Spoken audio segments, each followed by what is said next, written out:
Okay.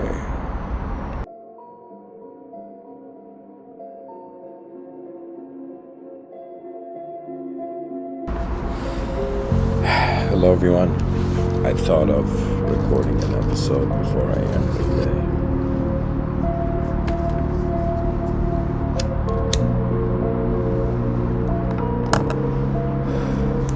And so this episode is titled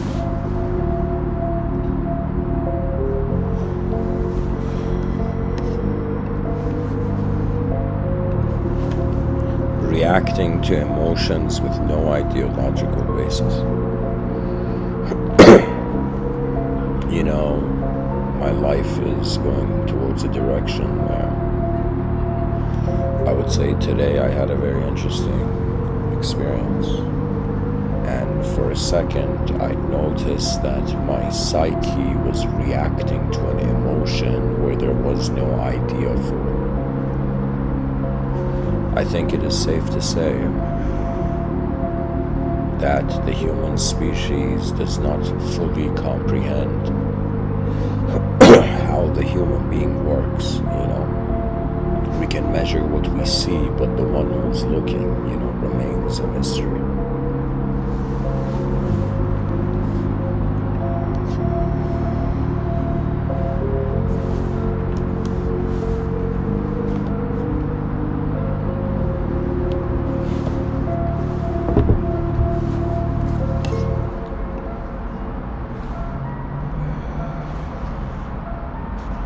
I will be using the notepad this episode, so you know, the viewers can look at the screen.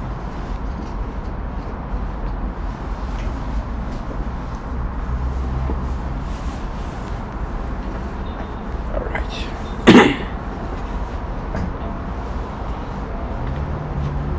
And you know, if the viewers are wondering about, you know, whose coughs are these, you know, you know, we need to go within to answer that question.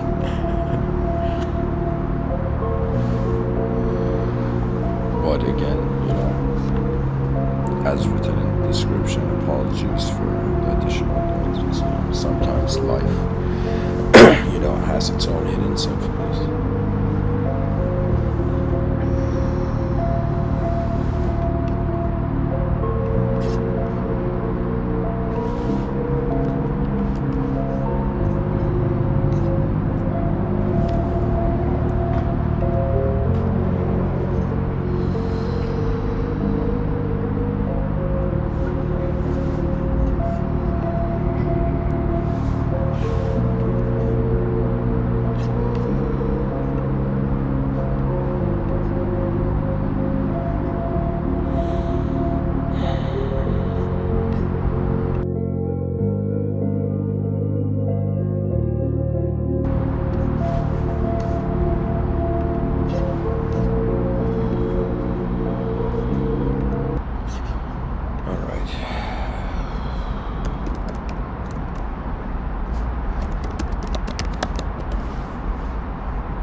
Okay, so what am I going to talk about in this episode?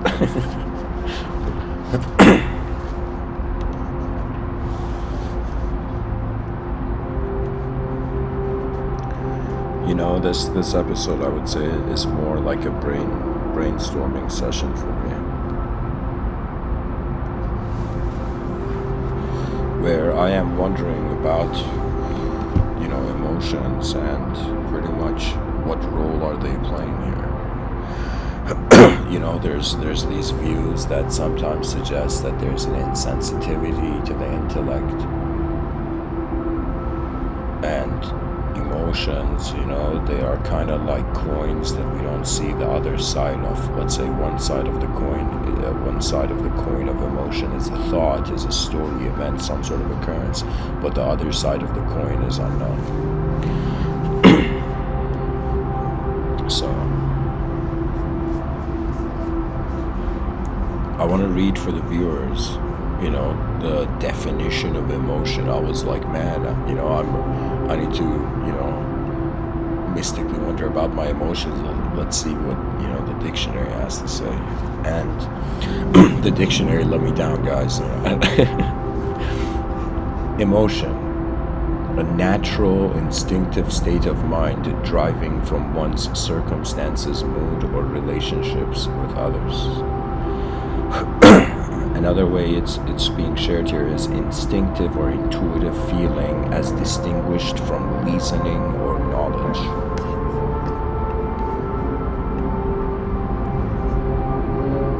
So, as if the dictionary is telling us that it's in some sense like if knowledge is or reason has a sort of sequential mathematical approach to reality, the emotion is kind of carefree. Emotions are like the more liberated sibling. Poetically, I have this view that in all families where there's siblings, usually there's poetically, you can say, a soul finds its team, and how would I say it? There's leaders of the soul, which are in some sense how certain moments are activated, kind of like how, what do you call it? Shakespeare says some people are born great, some people achieve greatness, some people have greatness thrust upon them, some people, so you could say, are just innately more liberated from others. Why? Because they have been either more the observer or previously they have, how would I say it? It's like, and we all have a sort of karmic rendering, a karmic buffering, before our psyches emerge.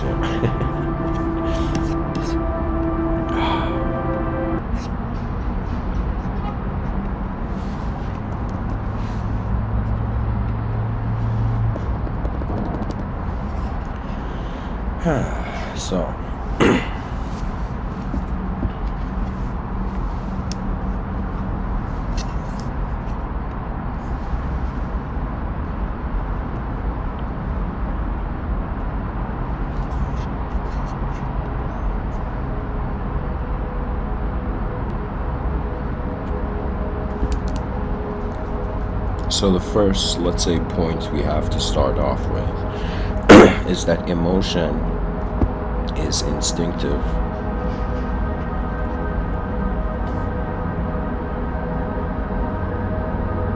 and intuitive.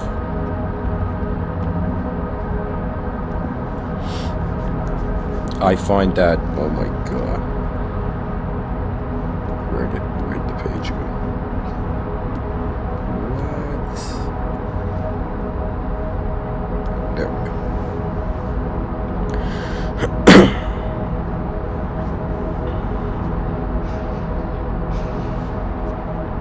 Everything, my god.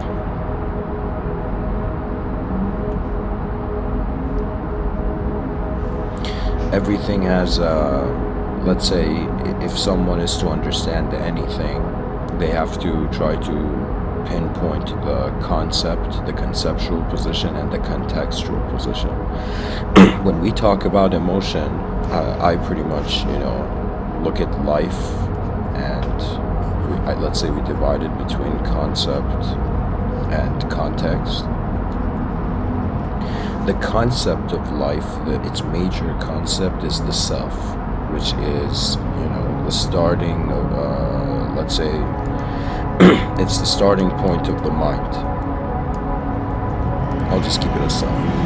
When we wonder about the context of the world, the context of life is the world.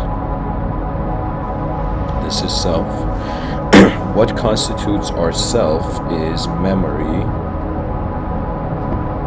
plus direct experience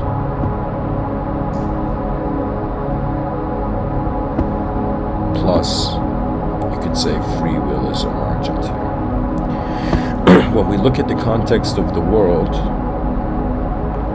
in some sense, you can say there is others, technically cultures, societies,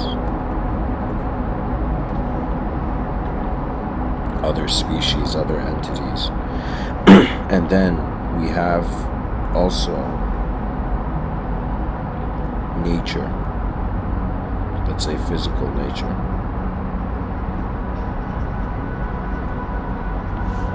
For the self, we have imagination too, but imagination is a different discussion. I mean, we'll get there. So pretty much my approach has been, I'm like, okay, what is life? There's a concept, there's a context, there's an initial original duality where the meaning arises from the separation of self with the world. Now, what is the self? The self constitutes of memory. It's in some sense an unknown direct experiencer. At the same time, there is the free will. It has the possibility of choice, not complete, total free will, right? It's like our free wills, or we're calling it free will, but really what it is that a lot of, it's like the free will is in the options, but the options come from like the choiceless world, right? So what I mean by this is, nature is kind of giving us an all-you-can-eat buffet, and based on our appetite, the free will is choosing or selecting, in some sense, what it can control or give itself momentarily an illusion of control. But to the context of the world, we have, let's say, culture, societies, I said others here, but I mean, sure, let's say the culture and society can also be like an institution here.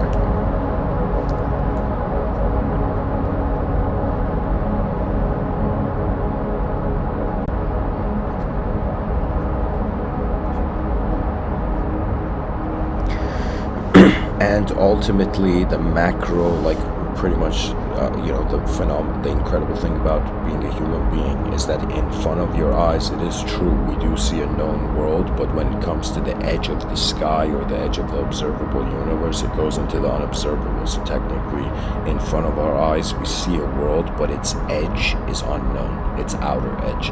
Now, when we come to the idea of self, when it comes to the notion of free will, that is in some sense, or the direct experiencer, that is also, it comes to an unknown point.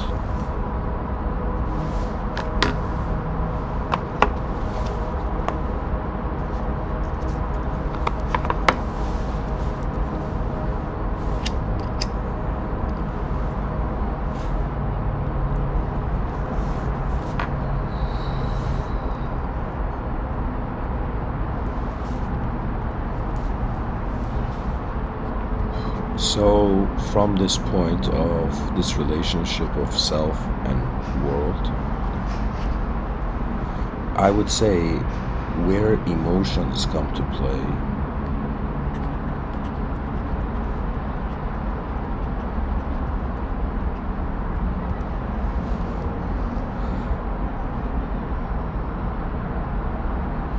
is actually something like this.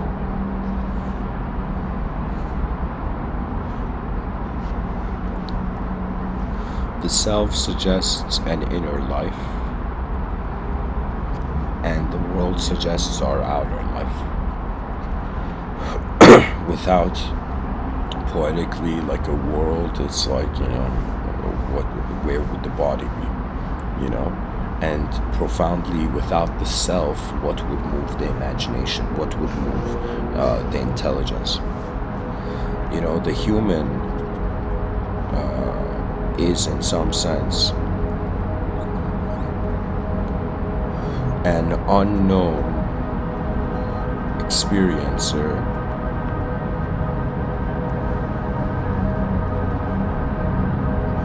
of the known experienced. I don't think there's anyone who would deny this. When I say unknown experiencer, that means before our parents named us, before there was more than two memories where the child could associate instead of with a word, it could associate with a memory. Both subjective positions.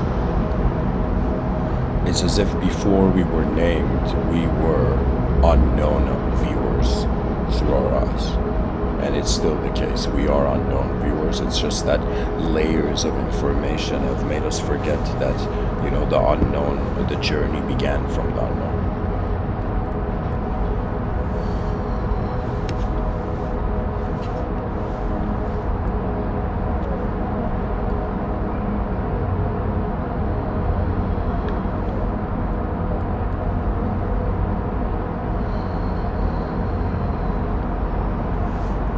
So, if the human being is an unknown experience of the known experience, it's pretty much like, how would I say?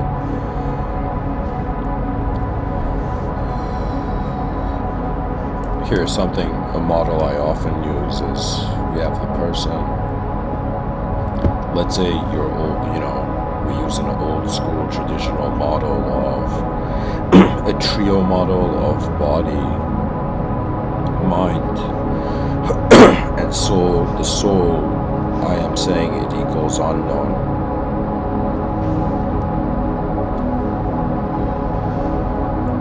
The body equals known. And the mind equals unknown and known. That means our minds, like when a person talks about a mind, we semi-know what the mind is in accordance to its effect, its expression, but in some sense the mystery of the causal origin of consciousness and how, how sort of neurological movement has to associate or be ascribed to anything. It's kind of like from a materialistic perception, I feel science falls apart, because knowledge is on some level based on language. Language is a dualistic technology that takes its inspiration from the world. However, the ability of the human mind has been to pretty much, it's like our eyes open, light enters our eyes, there's a copy pasting of what we see in front of our eyes, and behind our eyes there's the malleability of it. That means in front of me, that right now there's a cup of semi-warm coffee.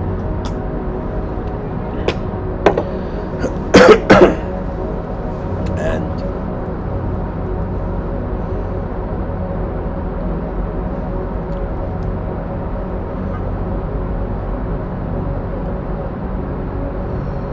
I would say that this exists as an object in front of my eyes, but if I was to wonder about this coffee cup hovering in the air, my inner eyes, my mind's sight could provide it in the inner realms. I could visualize this coffee cup hovering in the air, but I could not grab it and touch the coffee cup. But in the inner realms, you can manipulate an object.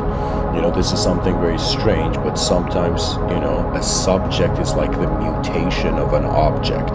The object is there meaninglessly, like Friedrich Nietzsche says, if there's nobody in a forest and a tree falls, or nobody hears it, it's like, did the tree fall? Did the event happen? And so it's as if if there's nobody there, it's kind of like matter alone in space, but then suddenly, there is some sort of force activator. If you were listening to, for example, Terence McKenna spoke about it on such a next level view. He is honestly, I would say, one of the most, probably one of the only people who's talked about the future in such a way, right? And so he says that the future is like there's a transcendental object at the end of time, which is an attractor, and it's this idea that something beyond the dimensions of an object and subject is attracting everything to itself, all objects and subjects, but it is attracting it to the future. That means us advancing, let's say us marching into the future or discovering our future is very different than us being attracted and pulled towards the future. That's how Terence McKenna at least was suggesting, as if really we don't just, you could say the Big Bang Theory is an explanation of reality based on how the past got to the present, but an explanation of reality could also be how the present is being inspired by the future rather than its past, Now, these are all suggestions of the sophistication of the human being, right? Now, where I was going with this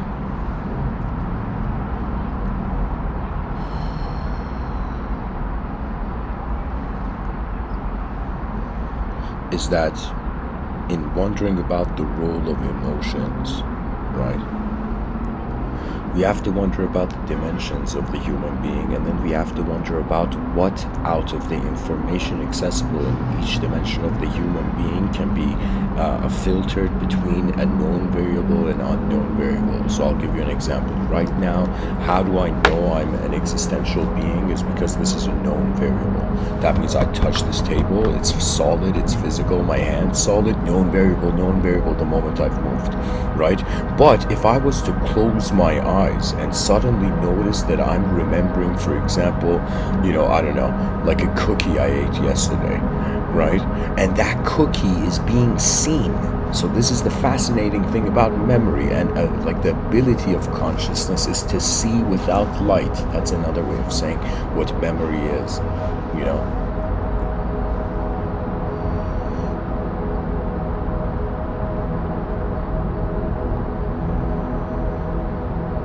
It's like this inconceivable camera is invisibly, or it's like this inconceivable cameraman is using an invisible camera to film a visible reality. Like that's really like what the brain, I would say, is kind of doing. The brain is self-simulating itself, which is another way of saying the chicken or egg scenario comes. Did man bring forth the meaning of the world, or in some sense did the world bring forth the meaning of man? If you're a materialist, the world is your elder. But if you're an immaterialist, the mystery of what is moving the free will or even the ego before you have one, that is, it's as if the causal position is attributed to a sort of, invisible intelligence prior to the visible. But anyways, back to the thing of so being able to check the known variables and the unknown variables of the dimensions of, let's say, the body, mind, soul for now. And if somebody's like, Mr. Within, what do you mean soul? How dare you use that word? I'd be like, guys, it's like, we should not worship the letters of the alphabet, but in some sense realize that puzzle pieces are meant to, in some sense, meet their destiny. Reality is the greatest problem of them all. Right now, human beings are still preoccupied. Their attention is preoccupied by individual problems of selfhood. We have not even reached the point where we can stand strong as a confident species and then begin, in some sense, being an enlightening presence to all the others. Right? In a lot of ancient mystical thought, they give a prediction of the future, and it's one of a celebrating nature, right? This idea of the person being pulled by an invisible, let's say, transcendental object, as Terence McKenna says, or let's say you're a religious person and you have this view that everything came from God and everything will return to God. It's like the effect will, in some sense, it's like the explode. It's like, how would I say it? The effect returns to the cause. It started from an unknown cause and it returns to an unknown cause. Pretty much all human philosophies can be categorized between this. Here, I'll draw it here. This is to me, if people look at the screen, this is to me how all of here, we'll go to another page.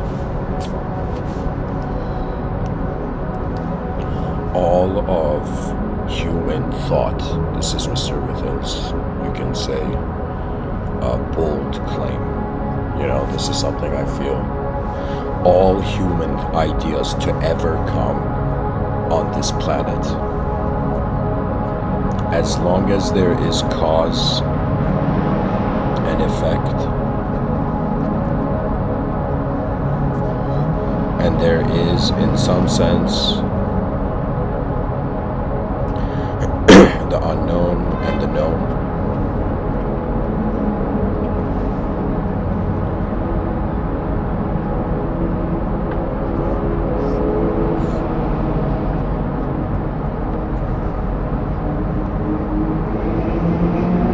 So we have have an unknown cause.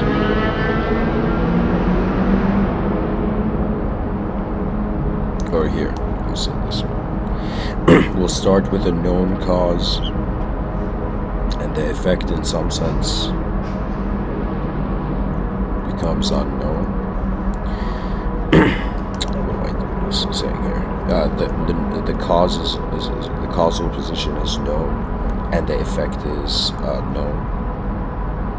And let's say the causal position is known, the effect is unknown. The causal position is unknown, the effect is known, and the causal position is, oh my god,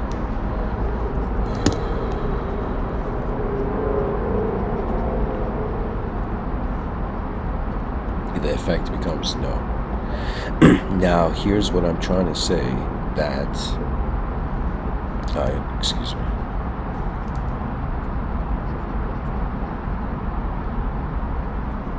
So out of these, what do you call it? These four possibilities, the known to the known and the unknown to the unknown, these are not humanized. So this would be like, you know, an unconscious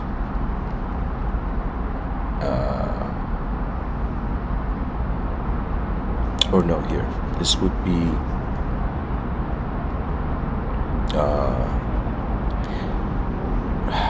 these, okay, the two middle ones was what I was pointing at. What I was saying, that when it comes to reality, it's either like these are the four possibilities of any sort of cause and effect template to a world. That means any cause effect world template, it's like the person has to be like, where did I start from, and was the known variable in the room first or the unknown? Really, in this parallel universe, let's say poetically, we are in, how would I say it, it's like known unknown. A person can feel that enlightenment means pure knowledge, but there's no such thing.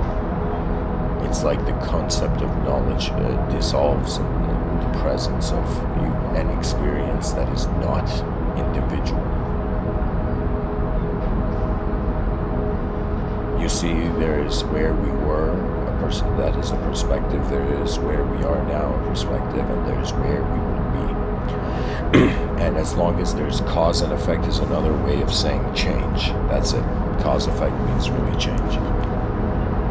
And all of the human endeavor is because we have become conscious of a universal event and we exist as a small part of it. It's like the honor of the lifetime is to get to know the world that our species, or every person who's been alive, at the back of their mind, they have wondered about the unknown life of the world. If the causal position is unknown, the effect is known.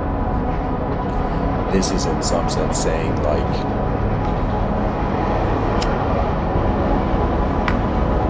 it's impossible for the effect to know its cause. That means it's, how would I say it? It's like,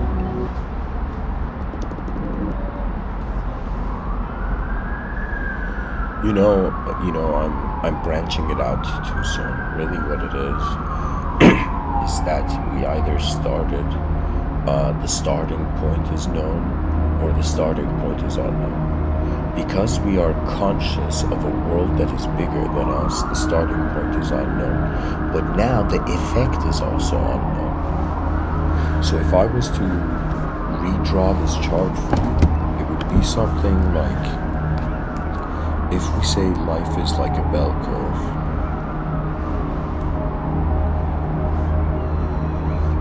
this is in some sense the unknown,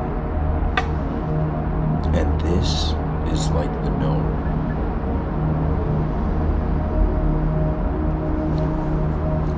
So if we were to measure it, for example, from this angle, right, it would be the journey of an unknown intelligence to an unknown intelligence.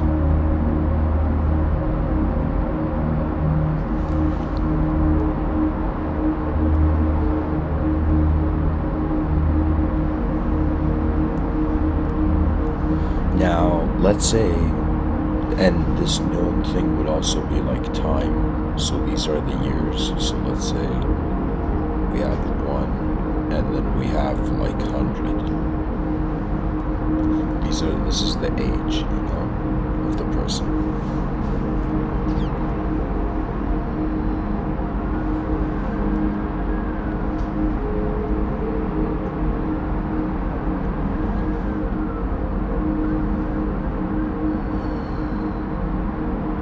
I think I mispoint. I shouldn't have said this is the time. Let me see.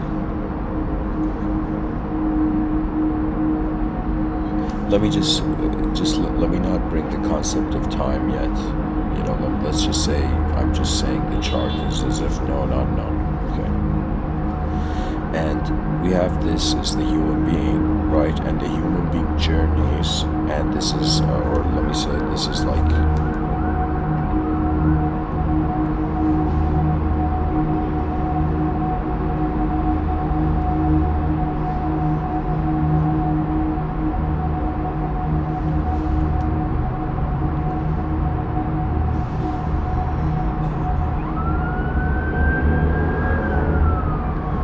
So what I'm drawing here is pretty much I'm saying, okay, you're born and then you die. Life is a bell curve. You know, when you're in the middle of it, let's say you're at your top performance state. And because we're an evolutionary creature, guys, we are technically a performing species. Right, that means the performing arts, before we called them that, were like the evolution of a system. You know how from an ecosystem a creature emerged. The creature noticed itself beyond the ecosystem and then created a technology of, in some sense, symbols to, in some sense, create another version of the world. The brain, it's as if evolution has been like a heroic. There's been a hidden heroic spirit to evolution.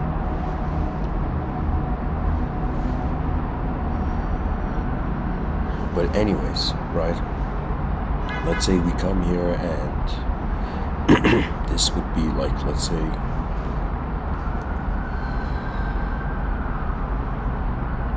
known to known.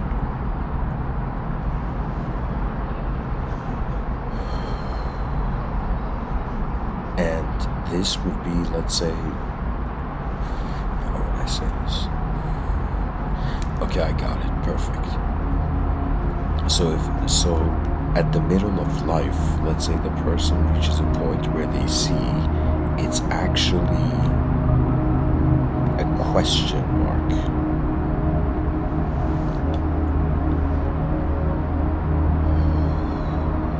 This is another way of saying discovering the unknown.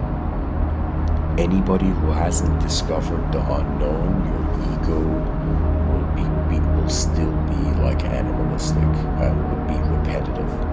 So what I mean by this is that it's like there's a way where the person has a belief that there's a certain story, then there's a way where before the person can have a belief on anything, they are noticing they are being the direct experience of their existence.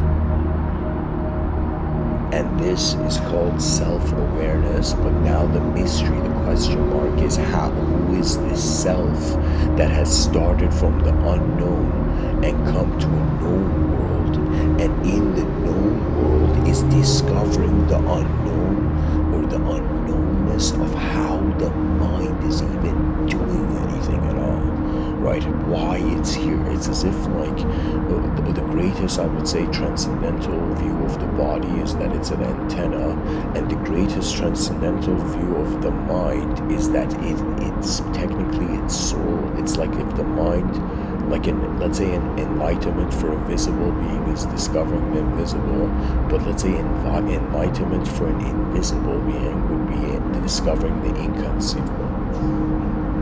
The inconceivable does not attribute itself with change. So right now we're on the changing side of the coin of how intelligence can happen. Right on the other side is infinite potential. That means imagine, I'll polish this again. So imagine right now we're inside a world where one side of the coin is infinite potential, and the other side of the coin is the game of a finite activation, right? If we looked at human personalities and we realized, man, there's so many versions of people around, right, that it's all like codes on the matrix screen. And so when we start treating the code as just code, it's as if like we detach. It's as if Tony Stark steps out of the Iron Man suit, and suddenly remembers he has been in there too long, right? It's like the sort of mystical atmosphere, or I would say the enlightening atmosphere that is found around true mystics is that at some point the unknown has had a relationship with them. Not just them having a relationship with the unknown. This is really when the shaman archetype, or in some sense the sort of no one there divinity arises, right? It's like when you experience the nature of the mind can just be, and in being has no attribution to any movement, then you see it's as if silence and stillness cannot suffer. And if, like, let's say, just for the sake of speech, 50% of reality is made of silence and stillness, as if like reality is 50% full of meaning and 50% nothing. The person's like, man, I don't know, it's like 50, it's like a part of me sees everything and the other part of me sees nothing, right? And this is the humorous, I would say, achievement of an evolutionary body. So what I mean by this is that the fact that we can acknowledge in the moment that we are a separate self from the world gives our mind the initial algorithm to now be able to see duality upon everything. That means people thought there was good and bad people. No. Good and bad is a mode in which wherever it's looked at, wherever you point, it's like if you put on the glasses of duality, you'll see duality in everything. That means there's never been good or bad people, but there has been, in some sense, how would I tell you? There has been the simultaneous viewer of the presence of being. That's as far as it goes poetically before it reaches the language threshold. And different people and philosophers and mystics have had approaches and strategies. That means really what I find that a person becomes great in history, in the sense like the pattern I see based on all the great people in history books I've read, I would tell you, like, their common algorithm of greatness is that the greatest beings are walking in a great world, and the conflict of mankind is that we, due to our emotions, based on, which are in some sense constituted of outside, semi-inside properties, right? So that means it's like our emotions could be in like what's happening with others or how other people are being, and then there's a level of emotion where it's as if it's like emotion to a self that is being all the content of the mind before the free will it moves to animate as an individual. So when one reaches this point, right, as I've drawn here, right, they discovering the unknown, the conscious unknown. It's another way of saying the person, this is samadhi. Samadhi is when the human being realizes it's an unknown event happening to an unknown event. That is poetically, the philosophical chemical reaction of a self and with a world. It's as if it's hilarious. We are just the rare opportunity to be separate from the earth for a little while. Like the body doesn't die. It's like it returns to the earth. The body pretty much dies into becoming the world, right? It's hilarious. We call it death as if thinking it means nothing, but physically it doesn't even mean nothing. Physically, it's like the periodic table goes back to itself, and then other human beings are born. Other opportunities of individual manifestation arise in the void, right? And the bizarreness of this is as if the person's like, even if, let's say, you take a theological perspective, it's kind of like,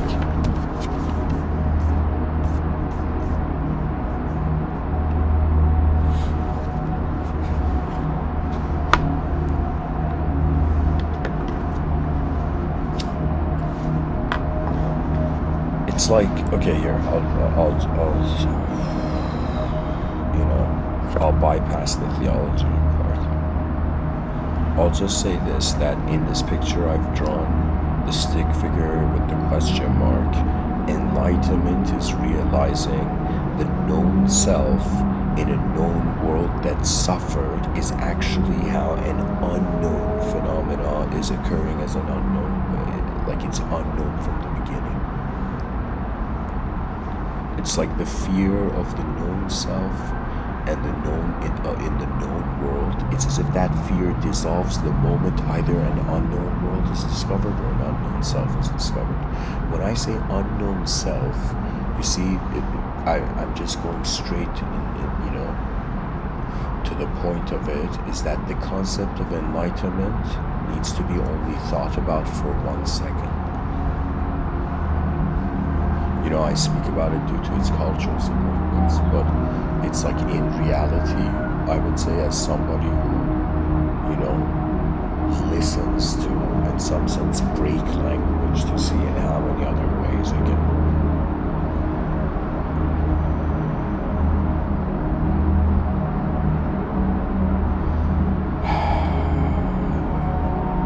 It's really an unknown being.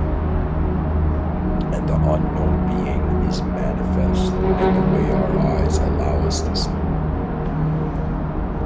That means we as human beings should immediately shift the world story to a humorous and playful one, right? It's as if it's as if like, a general came in human history, and this general, let's say a philosopher general.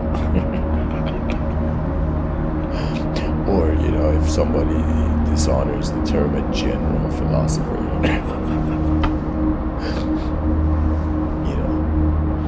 we have general philosophers, and then let's say we have philosopher generals, It would be as if, like,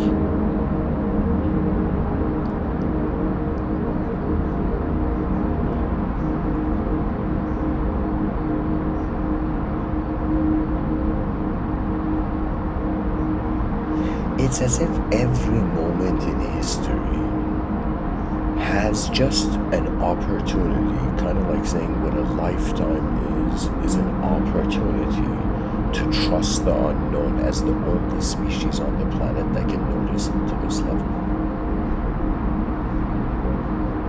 Really, what philosophy is how far the eyes can see the eye itself, like the sight can, all simulation of meaning suddenly wonders about its origin. And in its origin, it comes to this view that if there was no culture, society, ideology, or any sort of outside of the human being system to govern it, right, the human being would create a world. That means if suddenly the world vanished the way was an opportunity, let's say the world vanished except human beings, like all content of the universe vanished and there was just human beings hovering in empty space, right? And human beings were given the ability to recreate the world. It's as if that's what the mind does. Really what it is the spirit is just the force, as if like, something in the ancient world was commanded to go forth, right? It's as if like we as human beings are we are not just seeking power in the artificial surface games of reality, but in some sense I am that person saying, how would you be if you realized you were universal being? You see, the limitations of self, the fear of self, they go away. The person thought they were alone and life had the concept of death, only to realize the world has been here before anything else could, right? It's like the world event is the divinity in the room of the void, right? The fact that there's something even animating in space is like the mystery of the world that still is uncovered. I remember, like, let me say it this way, some scholars have spoken about, like, okay, let's say a person has imagination and they can think, so it's like, what do you do with it, right? And some scholars have suggested that the idea is to quickly notice how much of reality is being based on real events and how much of reality is being based on abstract events, and then also wondering about what is keeping the real and what is keeping the abstract. Because the same argument that we say imagination is not real, somebody, let's say a philosopher general, will come and say, no, in some sense reality is imagined. There is an unknown present. It's like this. It's like there wasn't just space. There was eyes that were being it. There was a sort of consciousness of an inner. It's like really to notice the invisible is to realize your mind is the space of your whole moment. It's as if the brain was a candle, right? And let's say the mind was the candle flame, and let's say reality was the glow of the mind. Let's say the darkness of the cosmos, right? It's as if realizing the glow of your own intelligence, but an intelligence that is, it's as if rather than the person being like, okay, do I just find an idea to bunker down in, or do I recognize that it's an unknown movement and we are literally surfers trying to catch the waves, but it's another way of saying conscious minds trying to wonder about what great strategies can be shared currently, right? All great leaders on the planet, behind their eyes, they were seeing something greater than what was in front of them, pretty much, right? Like it's like when Gandhi was doing next level things, like, man, how do I say this? Gandhi had an inner vision of what he had to do, and when he went to do it, it was as if the ears of a nation were wondering about his movements, right?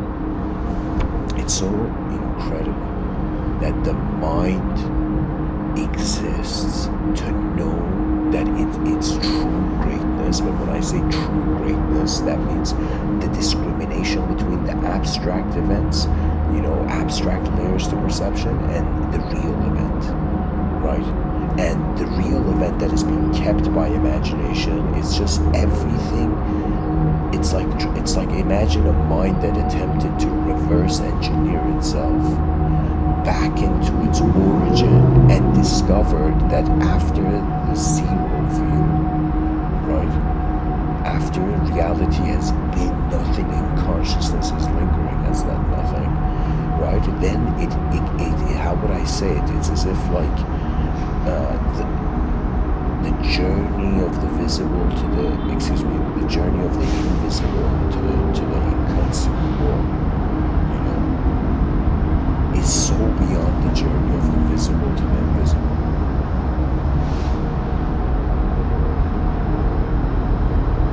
There are mysteries to this realm that are unsolved, It's as if people are like, acting like they know what's going on, right? But nobody knows what's going on because it's too big for the human mind to comprehend, right?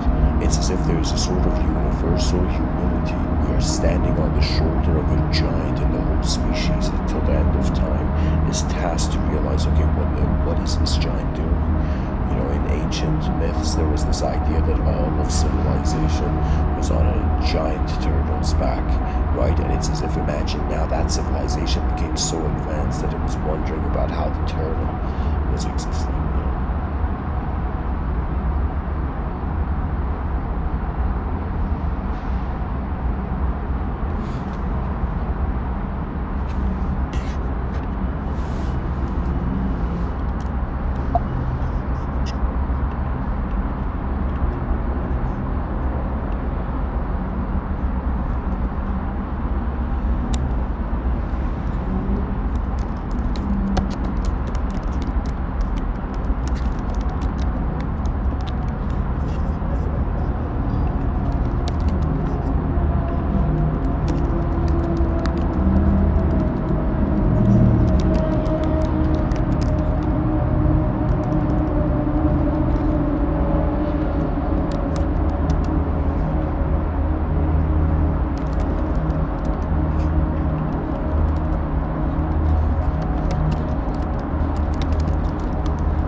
Sorry guys, I was writing something down. It's like,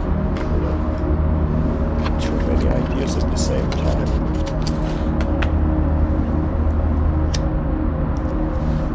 And what are ideas? They're just pretty much, replacements for vision. The greatest realization of the direct experience of the known world is that there is an unknown experiencer. To accept and understand that this unknown experiencer is natural and in some senses present when original state, it's as if before that we can even have the idea of a simulation, we need to have the idea of a truth.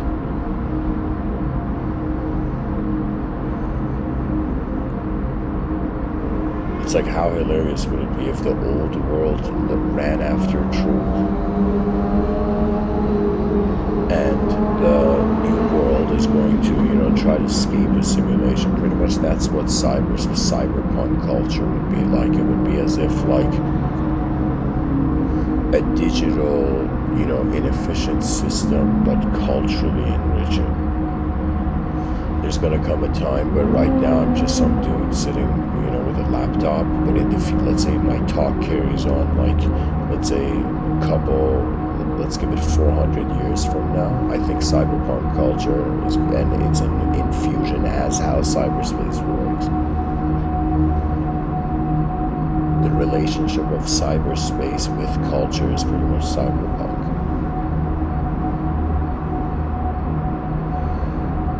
It's going to be a cool, very interesting future where there's going to be, it's like in cyberspace we're going to be gods, but outside of cyberspace we're just people, and there's going to be such advanced technology where to me, like, I don't know, I'll just explain the vision. I saw a future where people are all quiet and reality has become so artistically magnificent that people actually throw light at each other, right? And in doing so, they actually teleport their thoughts into the other person's mind. But this is all coming through an embrace of a context of a conscious original.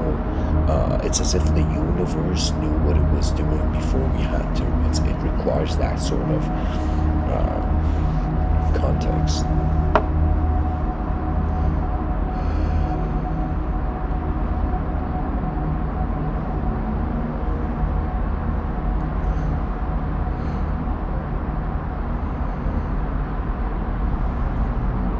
They say knowledge is power, and let's say somebody seeks the edge of that, the totality, the summit of, powerful knowledge, the person will come to a point where they're going to notice the unknown. And when you can accept that this whole time, regardless of human psychology, the unknown has been being the unknown, right? Then there comes a strange trust where the person's like, what is there to lose? It's unknown, right? It's as if it's like before the person, let's say you're a religious person hearing me, it's as if before the idea of a person goes to a sort of, let's say, afterlife where there's a judgment, it's as if imagine a sort of voice of a heavenly voice in that moment of judgment, theological view of judgment. In that moment of judgment, let's say the voice of truth says, why did you do these things, and why did you do these good acts and bad acts and all of this? And the person says, it's as if like the person looks at that voice and says, who did all these acts? And that question has a depth which it goes beyond the language threshold. You have literally piloted beyond being an object and subject experiential. Now, what is an emotion? And let me bring it back to that somehow.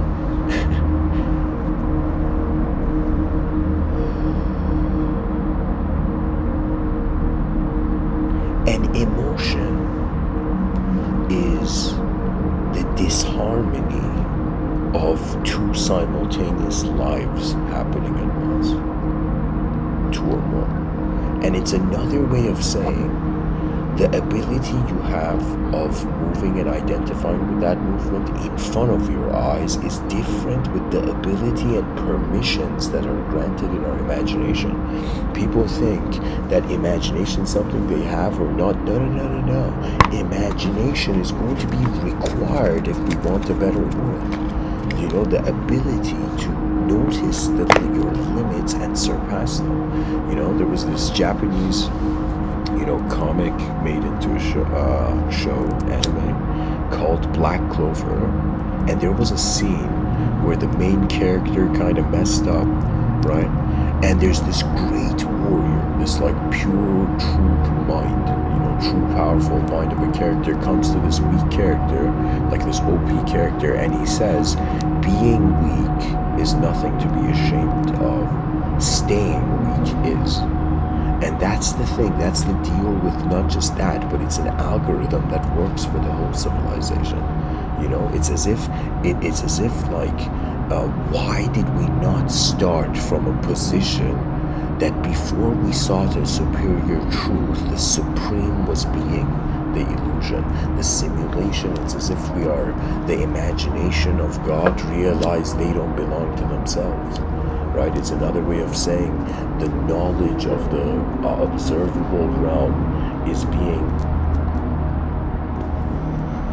received by that which is not an object, which is hilarious, as if people have been trying to find truth, but it's like alive, but it's not a shape. So it's as if like, how could a shapeless truth move everything, and what sort of possible storyline can we give it, right? That's the thing about life. It's like when you see something better, you ignore it, it's going to become a subconscious desire, right?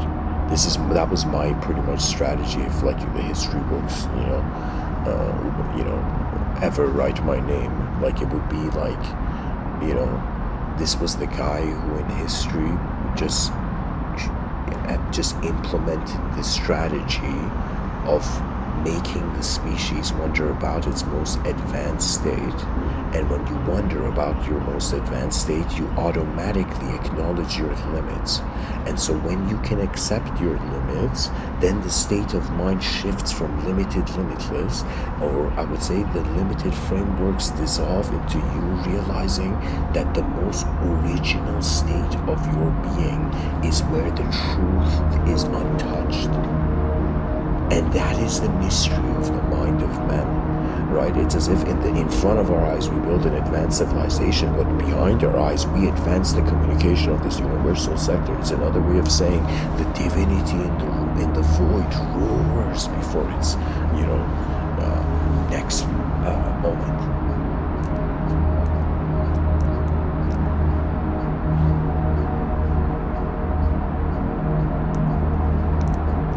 Pretty much where I'm trying to go with this is that, first of all, the human being is such a multidimensional being, right?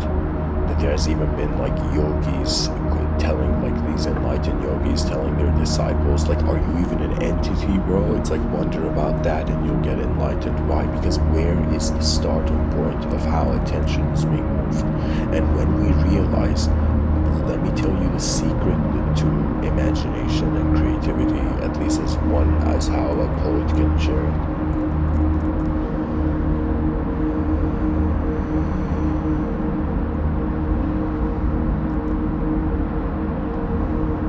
It is to accept the instantaneously effortless simple.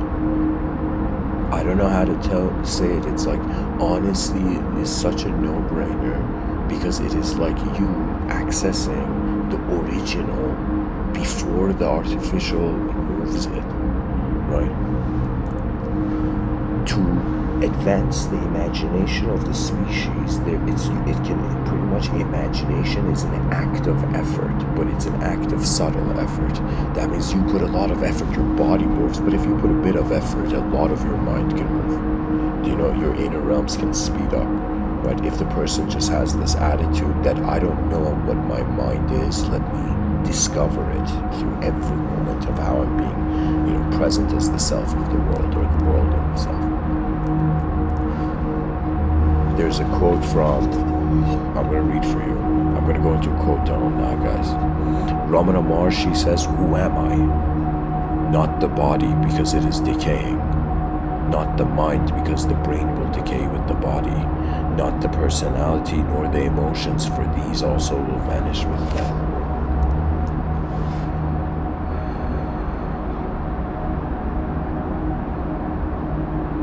Eckhart Tolle says, in the egoic state, your sense of self, your identity, is derived from your thinking mind. In other words, what your mind tells you about yourself, the storyline of you, the memories, the expectations, all the thoughts that go through your head continuously, and the emotions that reflect those thoughts. All those things make up your sense of self. Sam Harris, everything we do is for the purpose of altering consciousness. We form friendships so that we can feel certain emotions like love and avoid others like loneliness. We eat specific foods to enjoy their fleeting presence on our tongues. We read for the pleasure of thinking another person's thoughts. I would say it's honestly like world extraction. That's why consciousness is altering, because what we see is not enough. And even if a person believes anything about the world as a changing world, that's like all we can believe about it is that it's changing.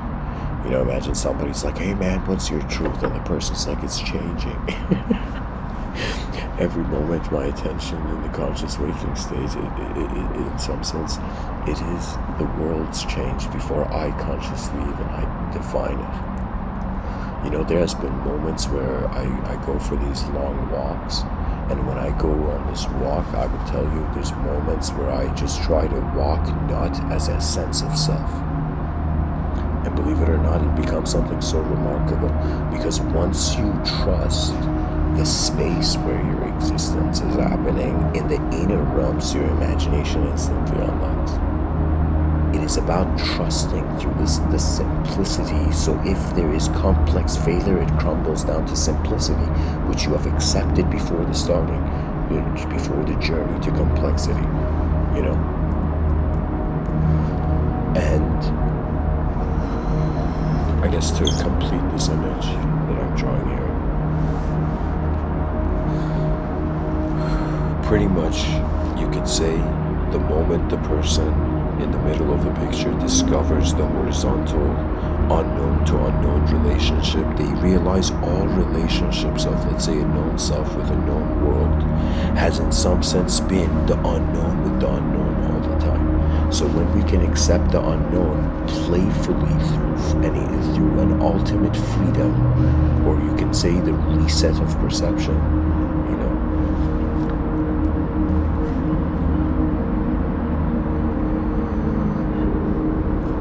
every person is not here to just see others, but they're also here to see themselves for the first time. You know, and the nature of the mind is so mysterious. We're living in that time, at that time in history, where we think we have the most advanced technology, but we don't even know what we are. Like, you know, it's like who's claiming what, you know, in the void. Like culturally, it's like who's talking shit in the void, you know, like you know, who can be rude to the void.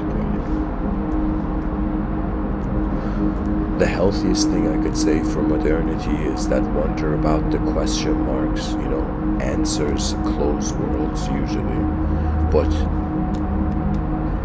questions open them. And every person's brain is a unique question-generating machine, and the questions arise from the curiosity towards the uncharted territories of your own perception. That means if a person, let's say, just closed their eyes and they sat down for 10 to 20 minutes, and literally they sat down in somewhere just comfortably where they could just be the most still they can be. And the Buddha recommended, like, sit with your spine straight.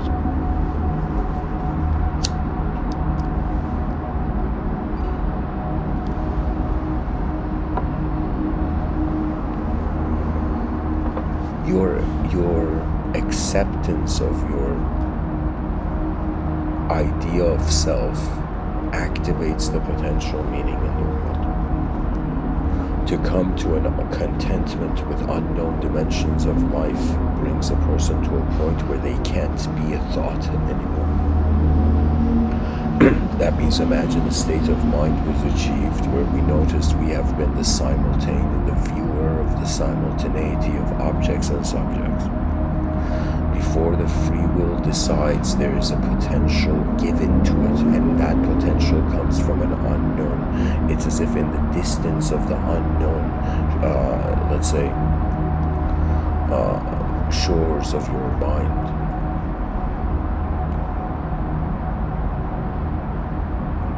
it's pretty much like before the mind has time to, let's say, before the mind has time to be a self, there's a relationship of an unknown world and an unknown self going on. Really what it is without playfulness, the psychology of the human mind cannot bear through its future.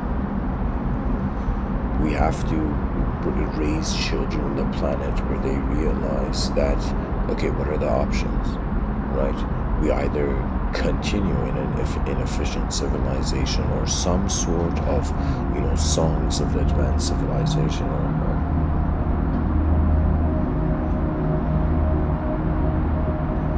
what is the greatest retaliation and strategy towards the void? And the word advance to me is the most divine word. If somebody tells me what is God, I'll tell them it's advancement. If somebody tells me what is truth, I'll tell them it's advancement. Because advancement means consciously changing. And the way we know we're conscious is because we have the ability to implement. Right? Any person who can literally move as a physical being, if they just notice, like, I don't know how to tell you how to say it. It's like zooming in on how you're being a self and discovering that your soul or your consciousness is being the whole moment. That means it's like before a person's a body, it's like they're the space where their body is in. The mind's like, you know, was being the room before the body could be in it.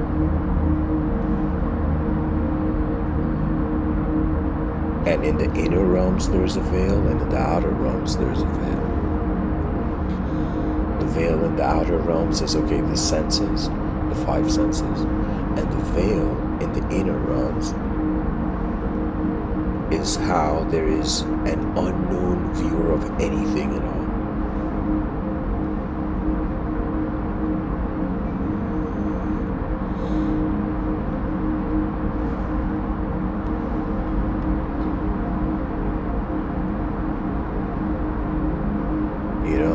It's like true greatness means the most efficient decision was made. We are existing inside a void, which is another way of saying we named ourselves, right? It's like the person's like, oh my god, my parents named me, and then they're like, oh my god, an evolutionary creature that could use sound and some inner symbolism, named itself. Right, and so it's as if from a simulated level, it's hilarious. The meaning of life is that how is the simulation being the truth? Meaning is a simulation. Truth is the space where it's happening.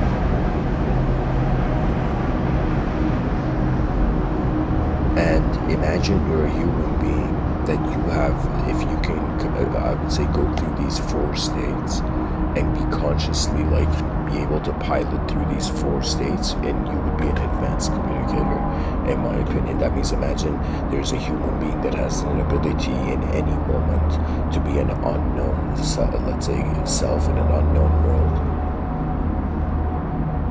Or let's say they can be an unknown world an unknown self in an unknown world. They can be, in some sense, an unknown self in a known world, aka the idea of soul, and then they can be, in some sense, a known self in an unknown world. This is poetically like the ego memory-based psychology. And then from the known to the known, this is as if I would say technically it would be a state where it would be just like a singular victory. That means if the self is known and the world is known, that means there's no unknown, which is another way of saying it's perfection, and imperfection becomes the effect. So if it's imperfection is the cause and then perfection is trying to be the effect, it's like we saw it flips around. Perfection starts in the causal position and then imperfection goes into the external. That means you are life before death. That means it's as if they say, the concept of death being a sort of archetype that takes the person, right? It's like, but what does death take? Death takes, in some sense, the idea, it's as if the imagination, right? It's another way of saying the body, the physical body of the human being returns to the periodic table, and then in some sense the mind returns to an unknown origin or an unknown primordial vibe.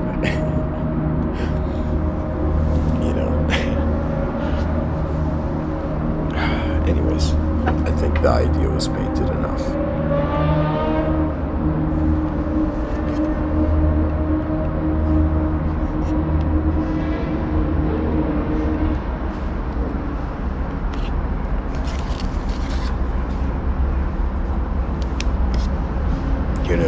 We can say evolution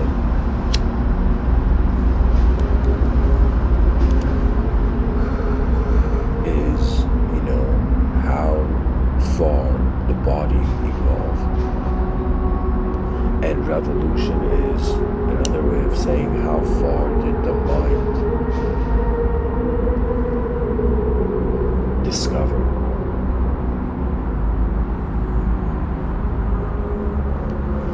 That's the true intelligence of humanity, It's as if this is why kindness is needed for an advanced civilization doesn't need help. It's given the most advanced state.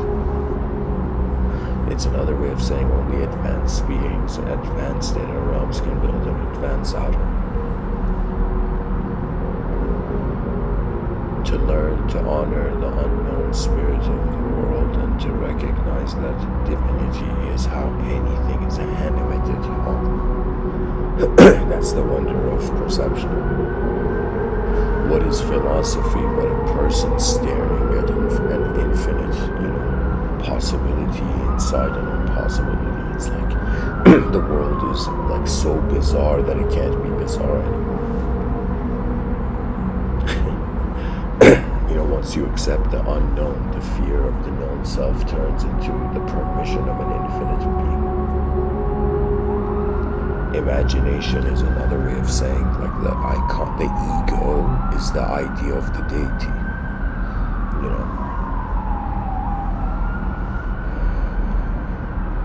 That's exactly it.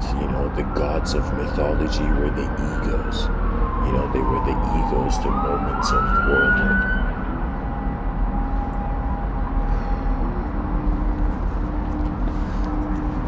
Let me see how I can wrap this up. So, we have a human being.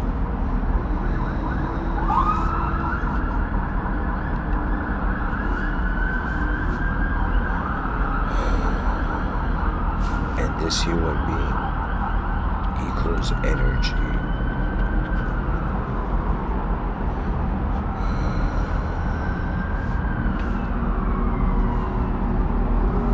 Now,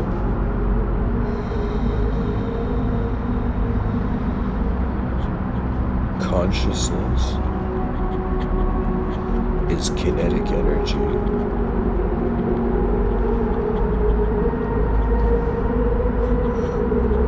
The unconscious is potential energy.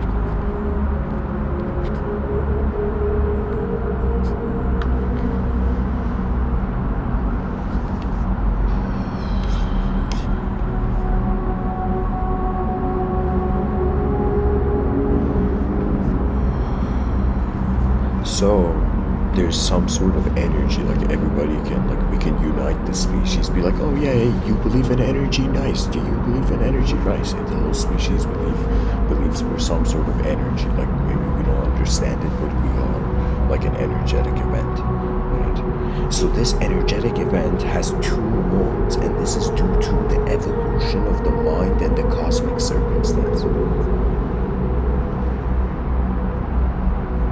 It's another way of saying the sun sculpted the psychology of the evolutionary creature on Earth to take duality found in the outer realms, the presence of light and its absence, and to poetically mythologize itself out of the void. We are the poetically, in poetic dimensions. It's like the demigods or the deities or the concept of the gods and goddesses.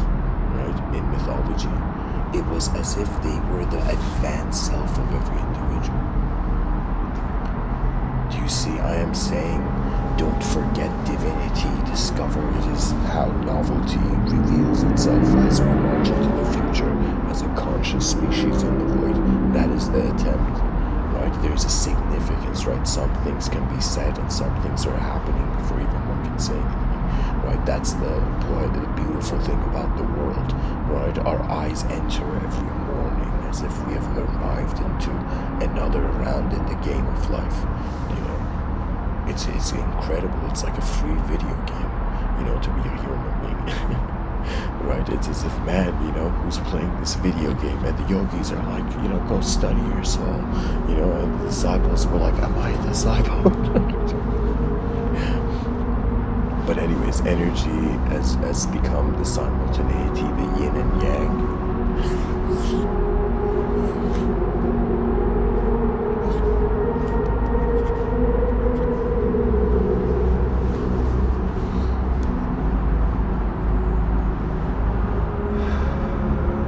So it's another way of saying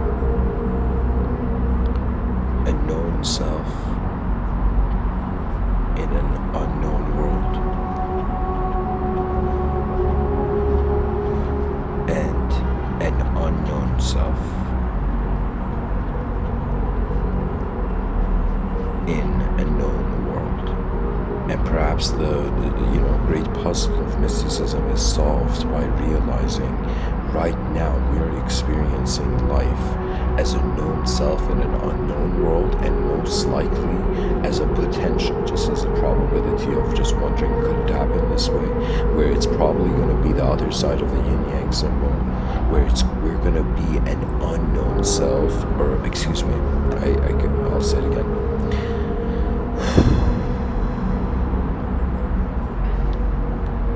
Let me repolish what I just said, okay? Pretty much I'm saying if energy can be divided between consciousness and the unconscious, and unconscious potential and a conscious, let's say, activity, kinetic actualization or something, right? And now I'm saying, okay, so it's like we've discovered this sort of coin of philosophy of like kind of like two worlds, like a coin connected beside one another.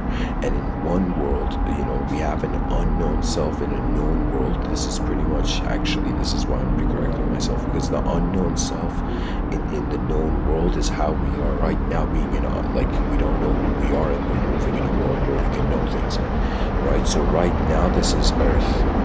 This is the Earth plane, okay? Now, when it comes to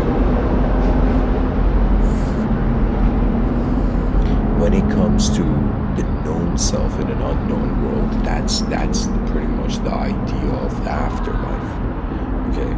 It's as if the concept of life was a mental event. So afterlife means what is the destiny of the mind that is storified as a conscious agent, in the void, right? That is pretty much the mystery. It's like death is a word we give it. It's an entrance into the unknown of the conscious mind.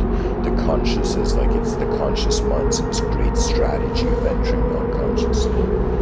Ultimate strategy. Physical strategy. But anyways, what I'm saying is right now we don't know who we are. We're in a world where we can know things. Now on the other side of the coin, we're gonna know who we are.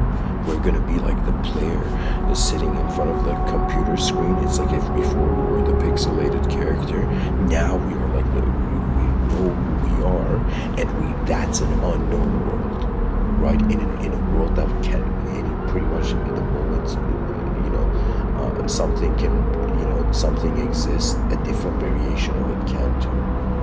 That's the thing about truth, is that it's like pretty much everything can be applied to the philosophy of conception, of conceptuality. Thoughts are poetically like multiplying, or they're being subtracted, or forgotten, they're being added, it's like, yay. It's like we're all like contributing to the great archive of human psychology, that the advanced civilizations in the future will just, in some sense, have already completed. It's as if my main intent is to say, dear listeners, I've tried to paint the greatest picture of conception on this realm, and I've realized that it's like when you realize, it's like the person has painted infinite paintings and has reached a point where they're like, what do I do with infinity as a conscious agent or conscious awareness of the world, right? And so that's when, in some sense, the person realizes the only thing left is a sort of inner journey begins, and the person for the first time wonders, wait a minute, who am I before I was the I thought that I had attributed to all the memories? It's as if, who are you before, you were anything at all, right? That mystery is present. We can choose to ignore it, but it's like the moment we have an incredible appreciation for how advanced the potential of the brain is, we will build an incredible realm where it starts with the context of freedom, It starts with the context of advancement. That means freedom. It's like the only way you can build an advanced civilization if you have the most advanced freedom, It's pretty much the idea of you put advanced in front of everything, and eventually an advanced civilization happens. In front of every subject, you just put an advanced, They're like, what would fishing look like in an advanced civilization? I'd pretty much say advanced fishing,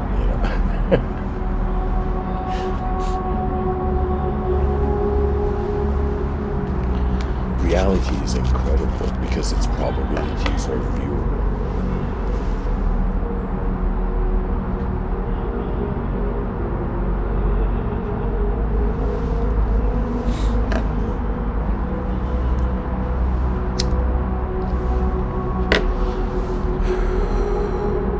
So the emotions are pretty much, you could say, this relationship, these two arrows, pretty much explain emotion, right?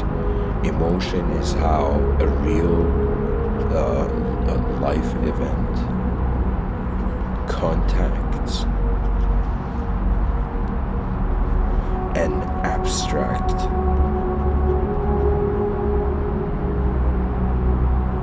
inner life event, an abstract life event. You know, the educational system made a mistake, and it's such a ridiculous mistake. But this is, of course, you could claim this is, you know, the ignorance of one man. But I would say, to me, the educational system, they should have implemented pretty much the military psychology should have moved into the educational system, and it should begin to realize, like, how would I tell you, the role of imagination is that the mind is moving faster than the moment to fathom ways of its movement. You see, it's as if the person, it's like, imagine somebody's like, how much does it cost to buy the most advanced technology? And so imagine a wise man came and said, hey man, you're right now being for free the most advanced species on this planet. The most advanced viewer so far. You know, it's as if, like, you know, it's as if the person, they gave them a gift, and the person's like, man, it's like my ancestors have given me so many, right? That means it's like the spirit that moved, you know, the eyes of human beings on this earth. The rhythms, you know, that, you know, psychology was shaped in.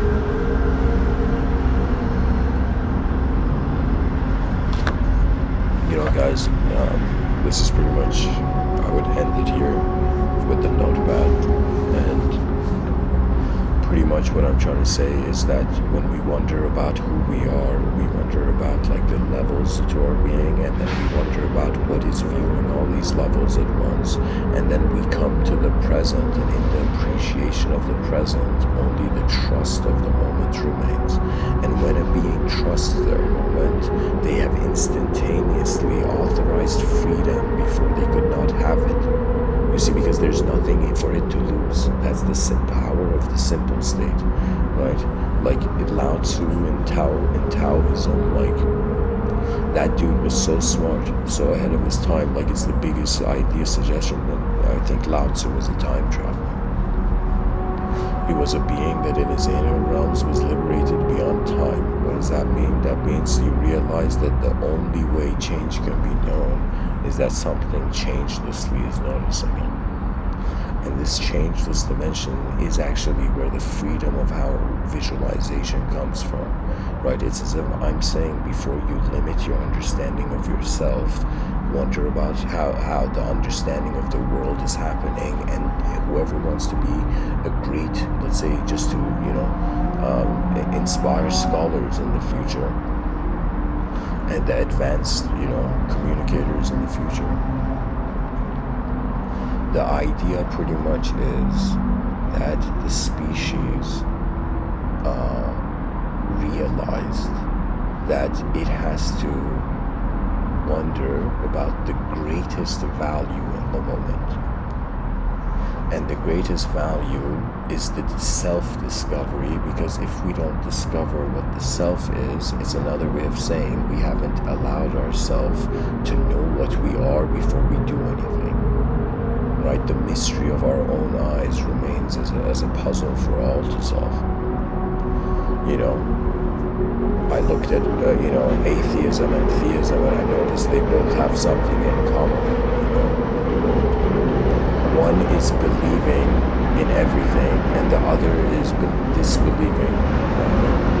You know, or I would say it, maybe I could say it this way, that it's as if, like, they're both singular views. Like one view is like, no, just one physical event happening, and the religious view is like, no, it's one spiritual event happening, one divine event happening, right? But I am saying that's what they have in common. They are singular storylines, and I am saying we're a multidimensional being, and for a psychological entity, this means that wonder about how your attention moves and maneuvers as, in some sense, the ability of your mind, right? It's as if we have one lifetime.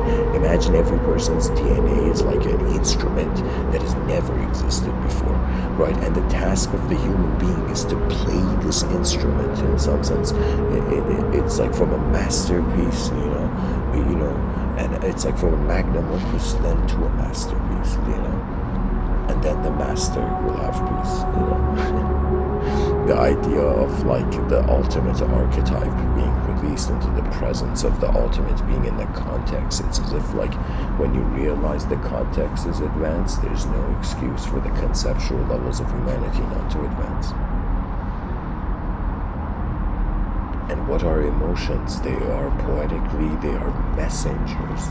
They are like, the taps of, our future selves on our shoulders, And the moment we turn around, we realize we must perceive beyond the past.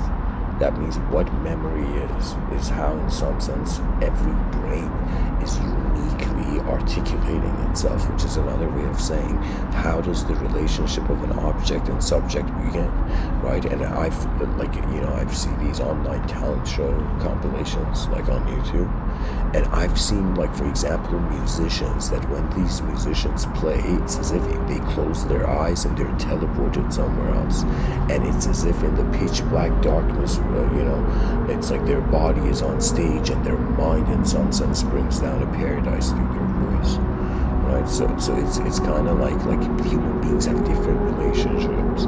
It's another way of saying, how does, if a personality is the object-subject linking, right? It's as if beyond all the dimensions that we have seen, what else is there, right? That's pretty much like the spirit of exploration, It's like it's like, imagine we built the most advanced civilization and some extraterrestrial civilization, where friendly extraterrestrial, like a liberated extraterrestrial species comes to the Earth,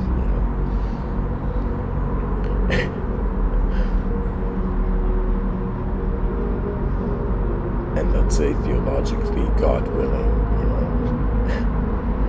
they would be as if like, how did you guys why did you guys build advanced civilization? And the answer would be, is we realized there was no other choice. The great performance of the species will be done or it won't. It's like that's the effort. It's like pretty much I'm saying the question marks are bigger than, the believable explanation points. The unknown becomes your teacher. And that's when you realize the responsibility of how the ancients would say, the mind is a lousy master but a great servant. It's another way of saying that in the wonder of where free will is happening, the person reaches a state of, let's say, a poetic pure thought. And in an instant, the person knows how the moment is being before any language there is. It's like an instantaneous experiential relationship with existence. It's being in a way where before any other instance compares to it, or any other sequential possibility occurs, it's as if it's just being. The simplicity of being is the ultimate. The advanced civilization is being built because there is the most advanced potential in the void. The void is a permission for, existence and non-existence. Space is like, all right, who wants to party? And it's like manifestation has appeared through chaotic and ordered change. It's remarkable, the story of mankind and its honor to advance, that's it. or at least that's, as one human being, that's what I have concluded. Like if there's something to honor, it's as if like it should be how the futures lionize us. You know, a sort of unity of a species to discover the remarkable.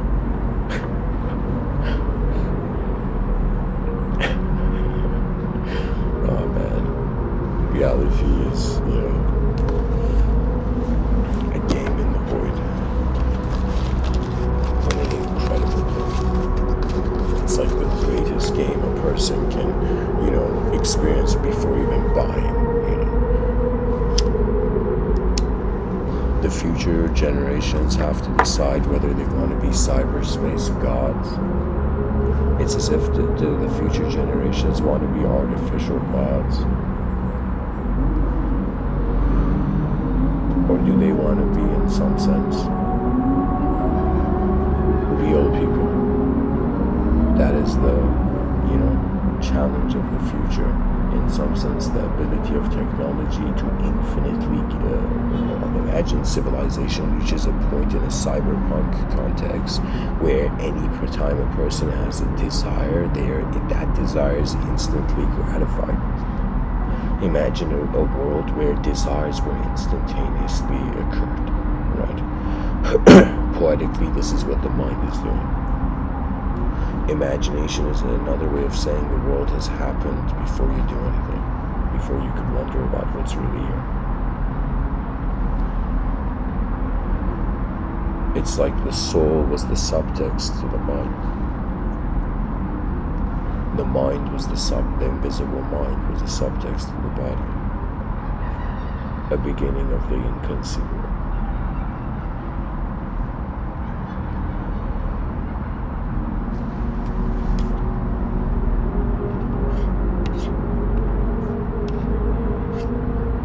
I'm going to read, you know, a few quotes and then end this off.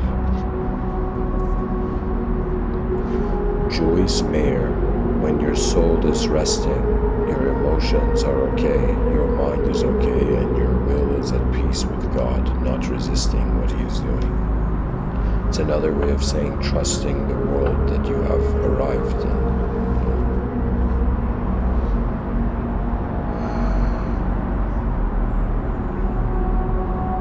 Neil deGrasse Tyson says rational thoughts never drive people's creativity the way emotions do.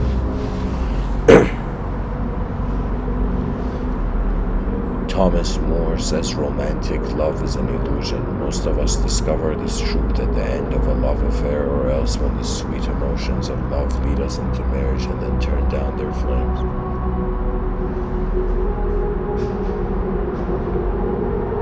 Sigmund Freud says flowers are restful to look at. They have neither emotions nor conflicts. Imagine if flowers, like, you know, I'm offended by that. Zig Ziglar says gratitude is the healthiest of all human emotions. The more you express gratitude for what you have, the more likely you will have even more to express gratitude for. Jim Rohn says, take advantage of every opportunity to practice your communication. I think I read this. What else is there? Roger Ebert says your intellect may be confused, but your emotions will never lie to you. Technically, mysticism says they could.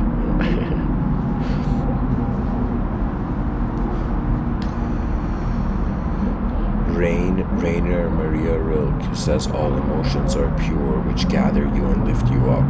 That emotion is impure, which seizes only one side of your being and so distorts you. Yeah, that's why I'm saying it's a time for an advanced civilization to be a multidimensional context to the human being. We have just limited ourselves to duality. Virginia Woolf says, I can only note that the past is beautiful because one never realizes an emotion at the time. It expands later, and thus we don't have complete emotions about the present, only about the past. What an incredible quote. This quote is one in the description, it's going to be put in the description of the video. Ian Lavenzant says, I gave myself permission to feel and experience all of my emotions. In order to do that, I had to stop being afraid to feel. In order to do that, I taught myself to believe that no matter what I felt or what happened when I felt it, it would be okay. Wow, what a strong line. There's incredible advanced communicators in this realm, guys. Pretty much that's the ability of consciousness, and to be the advancement of its universal sector. Like after we're done building an advanced civilization, it's as if like, how can we serve the realm? Our eyes are, they are defined by the past, but that definition is looking into an unknown future. Part of our definition of ourselves, if it includes the future, it is kept unknown. Poetically, it's like when we realize we're not the character in the video game, we're the one playing it, through that sort of playfulness of the unknown presence of how life is just being here. It's as if somebody's like, what is the meaning of life? And then life shouted, yo man, just chill, I'm just being here. What's the meaning to truth? It's just being, It's like, how can you argue with what's being, philosophers are truly brave souls, I honor every philosopher that was like, okay, let me say something, Luck to clap here says, emotions have taught mankind to reason. Princess Stephanie of Monaco says, circus is what real life should be like. It's sincerely feeling emotions, all real. There are no lies in circus. There are artists working together to give a smile. It's a world where people help one another. It's the only show where a family, everyone from children to their grandmothers, can sit together and all be entertained by the same thing. Yeah, it's like circuses were like, like the inspiration for like the TV screen, that you can track it down to the evolutionary psychology of how we see a true TV screen, right? It's as if we looked at something that was three-dimensional and we're like, okay, let me have a two-dimensional axis of it. Like, it's like a tool overused, really.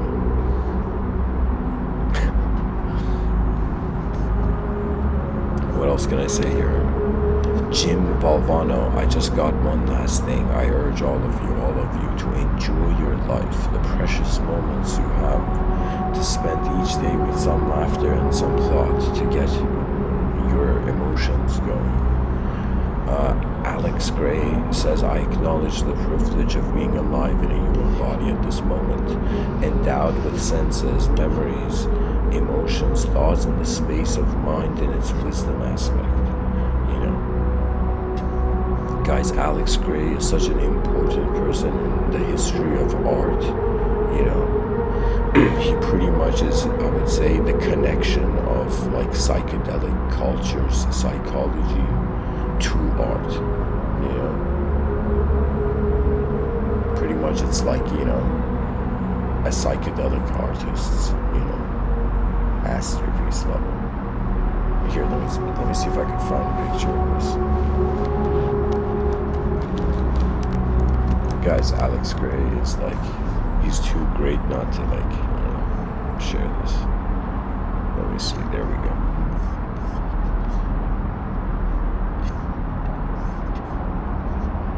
This guy's artwork is kind of like otherworldly, to be honest. So if people look at the screen, I'm going to post it.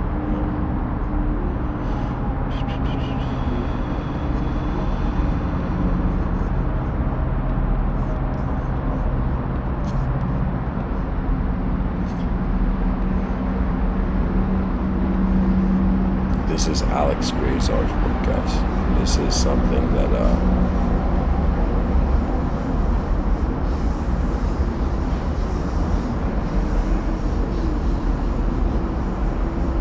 guys, this is like the most, next level flag I've ever seen, This is like, I think I've created a flag that represents transcendence, historic transcendence.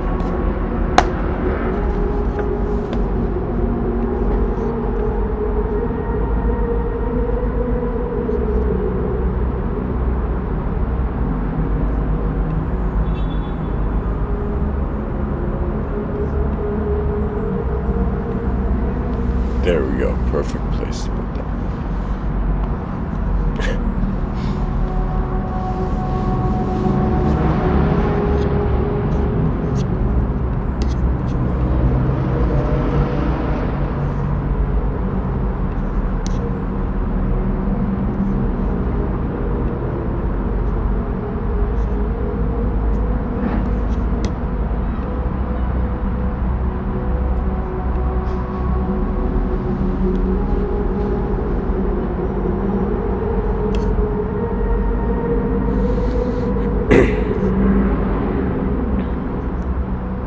This is pretty much like, you could say, what going within looks like, guys.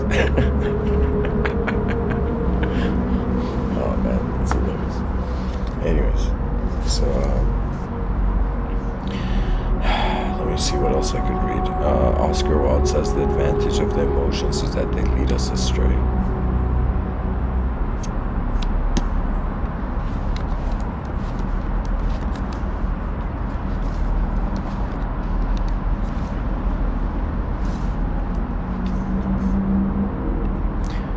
I'll read this. It's a quote from Nisargadatta Maharaj. He says, "If you seek reality, you must set yourself free of all backgrounds, of all cultures, of all patterns of thinking and feeling.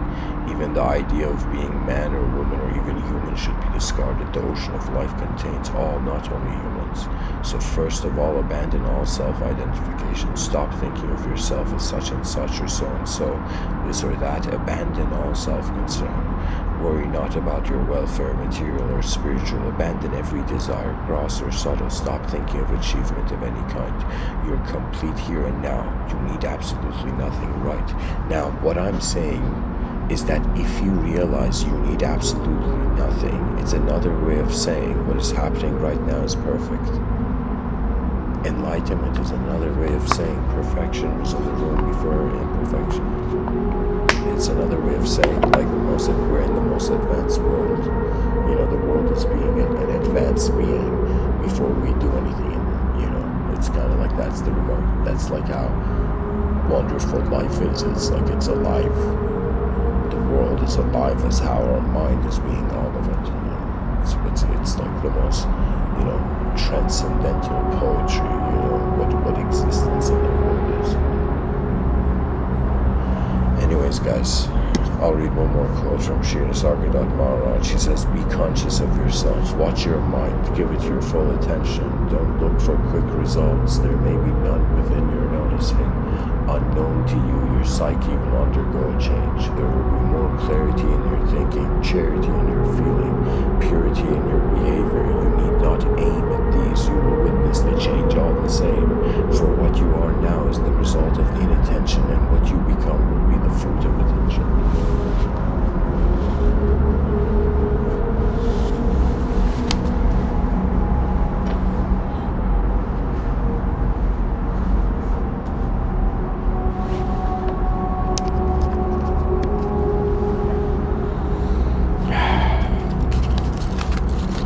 Okay, I'll read a couple more of these quotes, like how often.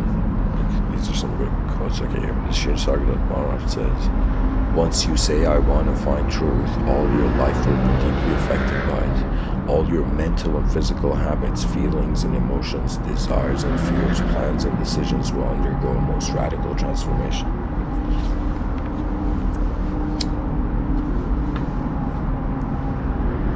Guys, this quote is so fascinating because it's another way of saying, as if somebody says, "I don't believe in truth." It's another way of saying they don't believe in the moment, being the moment. It's remarkable. It's like it's like there never has been like a right or wrong. There has just been, you know, a potential, an infinity of potential, you know, and every moment it's like, you know, the decision of lifetimes and eons into now. You know, we are the riders of riders of consciousness in the void. You know, it's like we're the cavalry of evolution. You know, of an evolutionary species, just like marching into the battlefield, where the other army is in some sense like the unknown. That means that what every person has in common is not their knowledge, but it is the unknown. And once we're content with the unknown, we can reset the story of the realm. And like if Civilization 1.0 was the prototype, Civilization 2.0 becomes the remarkable effort, the first conscious effort of a species in history to work together, not towards the same concept of truth, but the same context. That is the,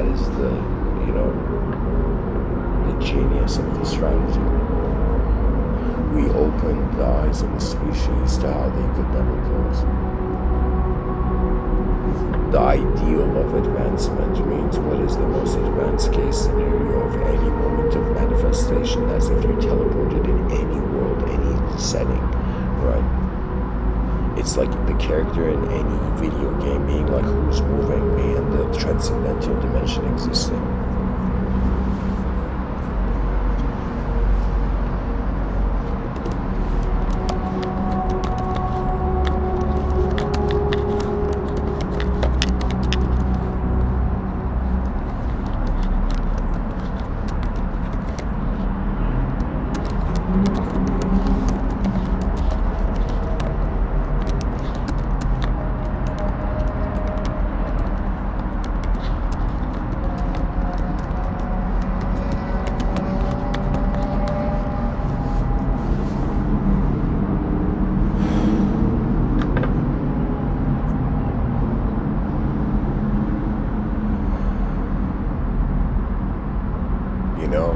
The poet Rumi, he has this quote where he says, out beyond ideals of right doing and wrongdoing, there's a place.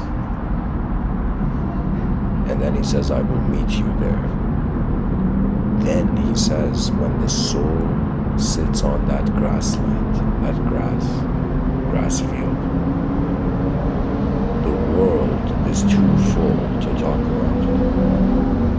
In other words, a pointer to how, like, the most advanced stage is beyond language. That is the destiny of the advanced intelligence of this universal segment. It's like, what can consciousness do? It acknowledges its opportunity in the void. It begins acknowledging, let's say, conscious variable, known variables of reality, and then what the meaning of life is what is the brain doing in every moment. And in some sense, it is rhythmically abiding with a lot of the functions of the biology being involuntary. And really what free will is like poetically a soul that's not completely in its body. A soul that where a lot of the processes of the body are automated, but it's like the brain is one poetically like an antenna, do you know? And the whole body is the antenna, but the brain is kind of like, where the impact is received first.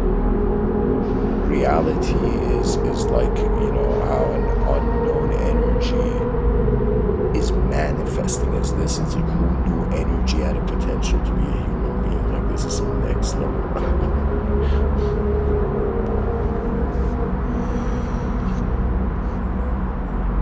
And finally, Nisargadatta Maharaj says, the root of fear is the feeling of not being what you are. This is the winning quote for the description of this video. And I would end the talk here by saying that thanks for listening. I'm just like, some guy trying to see if it's even possible to give 10,000 talks. But at the same time, I have a sort of mystical approach to my, let's say, to my view of a cyber life. Pretty much this, to be anybody in cyberspace is another way of saying living a digital life.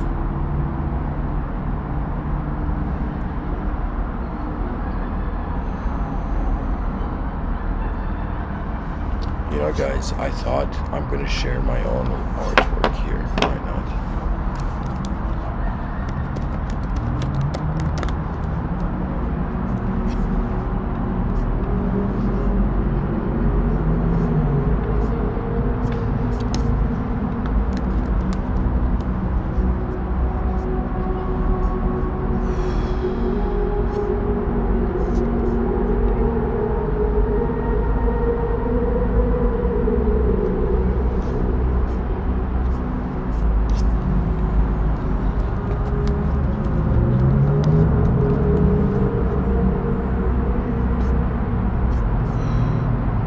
Actually, guys, I removed all the images of it, so I don't think I can find it here. Yeah. Okay, I should probably set up like an art station or something. But anyways, it's like a geometric.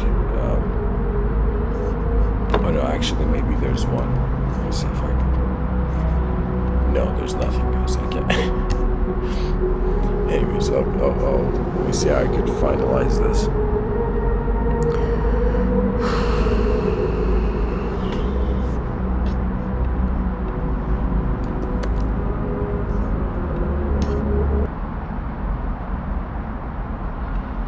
You know, a part of me feels like the talk has ended, but a part of me still feels there's something to say.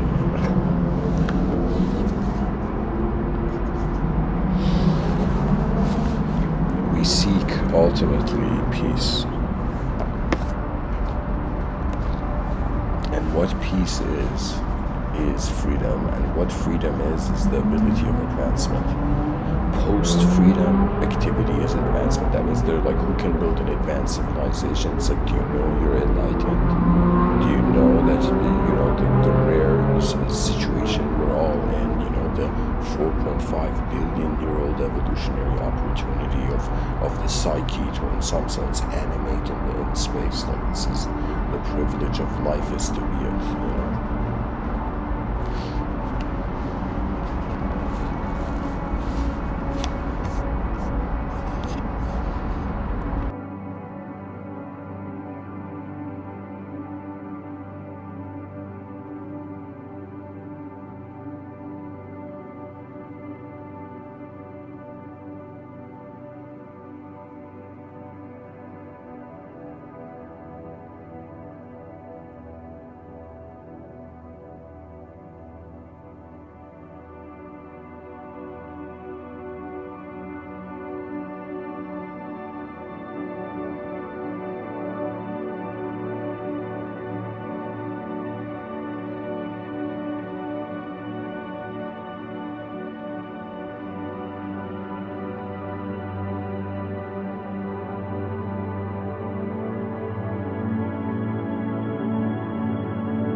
reacting to emotions with no ideological basis.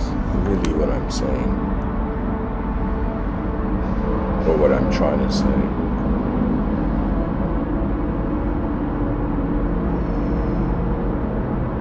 Is that there's moments in life where emotions are inspiring how the moment is moving, and that movement cannot be attributed to any idea.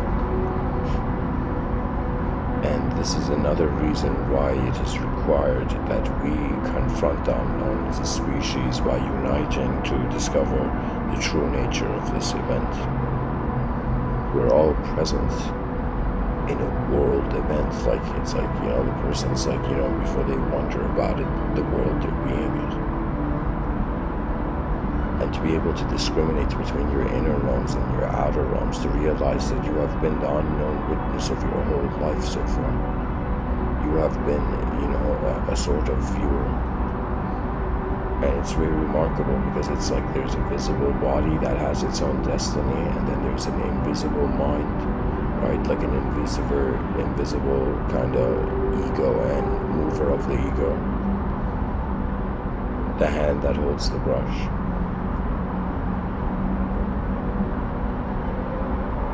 And And then there's a relationship with the inconceivable, and that doesn't activate until honesty is reverse engineered to an origin too simple to be any sort of attribute. So it's another way of saying the ultimate freedom is how everything is true. Everything is true by the nature of being. Existence is that definition.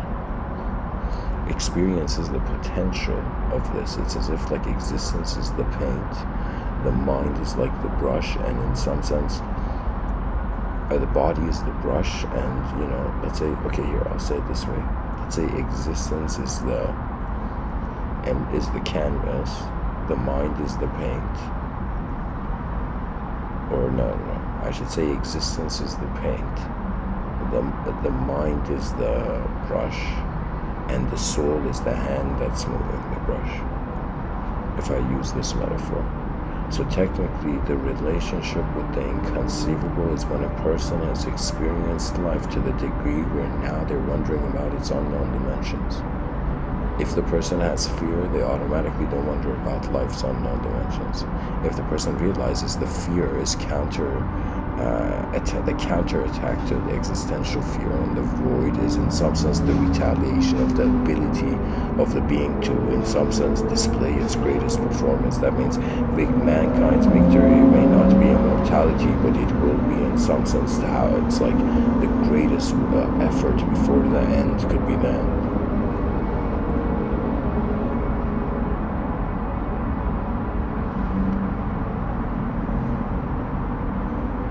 Anyways, guys, thanks for listening. I hope this episode was helpful.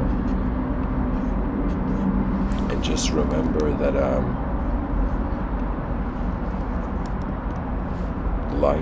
who says life isn't an incredible place?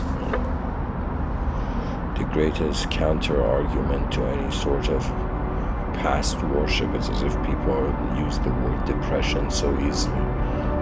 It's like past worshiping. When you worship the past, you suffer. It's because it's unnatural. If the person worships the future, if it's just truly just in an abstract domain, it's like nature that can't touch imagination, but imagination doesn't really touch nature either. Right? It's another way of saying, like, unless we give ourselves the permission to wonder about the greatest modality, the greatest way that reality can be, the greatest mode of being, it is unconditional freedom simultaneous with unconditional being, unconditional vision, and unconditional, you could say,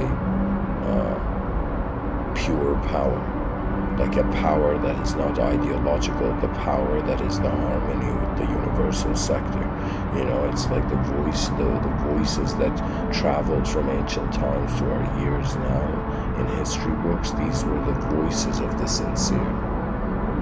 Those who realize that in all the ways that man can be, if we can be ourselves, it is to accept our own unknown dimensions and in some sense journey into that discovery, kind of like how Tolkien has this quote where he says, not all those who wander are lost.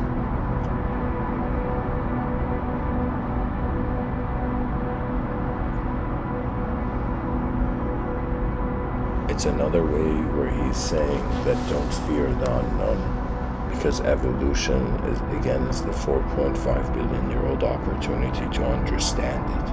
That means before fearing the world, there's an option of understanding it, and if we don't fear understanding, we allow our eyes to, in some sense, journey freely.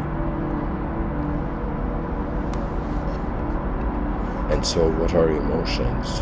They are like, sometimes you can say, to me, emotions have been portals to how I have contrasted myself or compared myself to my own past. Like sometimes when I look at my own past, I'm like, man, how foolish, and sometimes when I want to envision my future, I'm like, how great, but these are, it's like life has reached a point where once you realize the unknown is being the unknown, that is when For the Raja Yogi realizes the value of Bhakti Yoga. To love the world you're in once because you can. And in loving the world, we're loving its potential, which is the advanced civilization. Anybody who has cared for human life, it's like our masterpiece awaits us. The masterpiece of the species is the idea of the advanced civilization.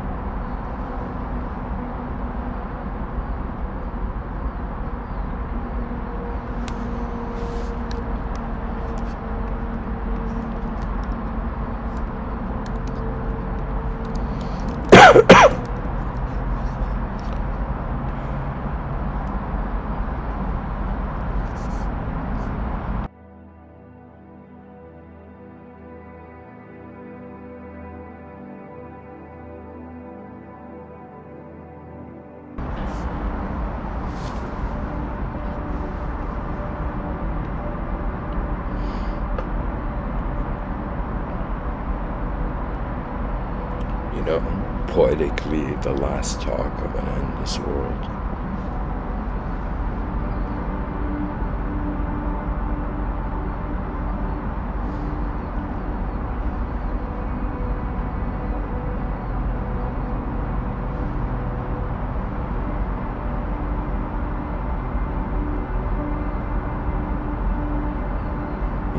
Or the supremacy of advancement beyond our beliefs. The unknown is another way of saying we don't know enough. So when the whole species doesn't know enough, then in some sense imagination finds a great purpose. To serve the world that has brought all this forth. It's like it's the greatest royalty, the royalty with nature. It's as if, the person bowed to their, let's say queen of the time in that moment in history. And so in some sense when the person bowed to the queen, in some sense it was another way of saying like the queen is the planet. The planet is in some sense the thing to honor. That are really one of the only main things to honor.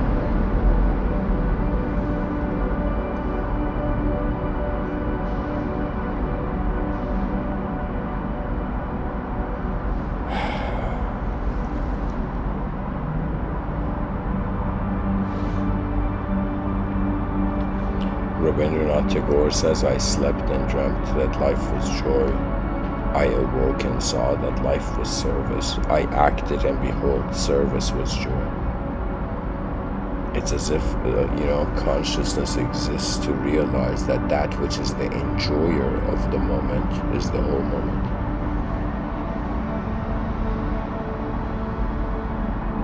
The divinity that is being before anything else.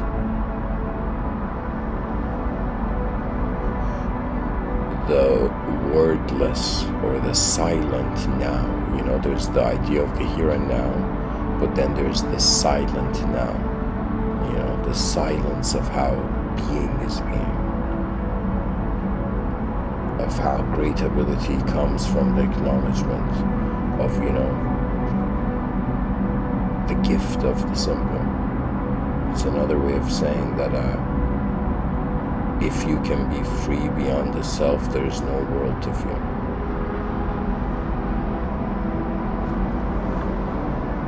And so the mysteries of the realm call us forth. Much blessings and namaste.